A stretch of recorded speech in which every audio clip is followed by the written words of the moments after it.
installing this unit on my semi. I'm gonna show you how I do it, just little steps by step on how I do it. And this is like a 480 watt.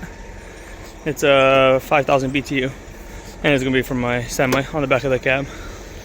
This is no way I am a professional, and I'm just doing this first time. Just watch it through before you even cut into your backboard, and make sure, is this something you want to do, or you want to do a split unit. But my truck is pretty old and soon to upgrade, but I just need AC, and I'm not a professional. I just get ideas from it and see how I did it, and maybe learn from my video. Next, what I did is I went to like right here, because that's where underneath the floor starts on my truck. Then I measured it up just to see how high I can go. I said 51.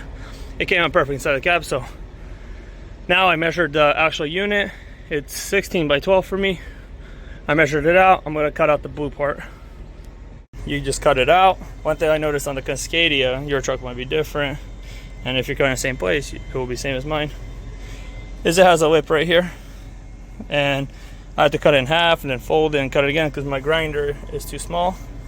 And also, when you're taking this out, do not use a drill, because I used it and it picked up all this white junk, and then it kind of like spread it.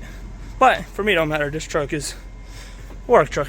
But if you're doing yours and you want to do a professional job, make sure you don't drill through it. Just try to cut through it with a sharp razor, and then find the spot and just cut slowly out.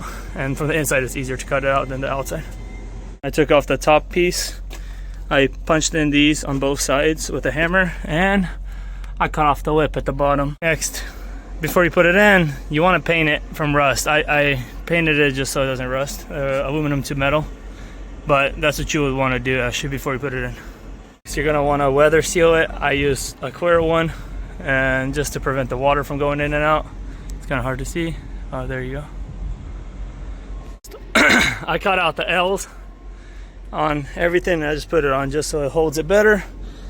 But I only screwed it in for now into the wall, just so the sealant basically doesn't dry fully. Screwed it in. I'm gonna let it dry for a little, let it sit, and then I'm gonna screw it in. But I'm gonna make sure I'm not screwing through the thing. I know over here, I looked on the other side, I can screw it all the way to here, and on the other side, you just gotta know where you can screw it in. Like right here, you can do it right here, and then right there. You gotta know not to drill into the wrong part. Put it in all the spots. You don't need a lot, you just need it just so it holds. Then I'm gonna seal it one more time with more sealant everywhere, and then I'm gonna paint it. I taped it and painted it just to make it look decently nice. This truck is a work truck. I don't really care about making it perfect, especially I got 800,000 on it, so just making it work. Looks like before, I got duct tape, like gray, and I'm just gonna duct tape it just so it doesn't let random air go through. And I forgot to say, you can seal the inside, but I'm done with my duct tape. I just duct tape it like this everywhere, just so it's not holding it, it's just makes it look pretty. And I also bought the same kind of color as like the rear. I don't care how it looks. My truck is raggedy, but it's gonna look good enough. And also, I recommend cleaning it up with even acetone or whatever, something to make it stick. I added a little more duct tape. I used up a lot of the roll just to make it look more on the pretty side. Used up almost a whole roll. It's like 12 bucks. And I sealed it again.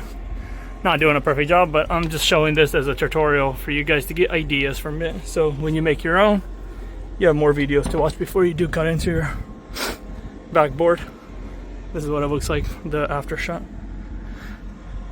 The whole project cost me about a total of with the unit about $250 for all this metal. Cost me $33. Tape, the grease, the seal, the bolts is like $100, and then the $150 for this.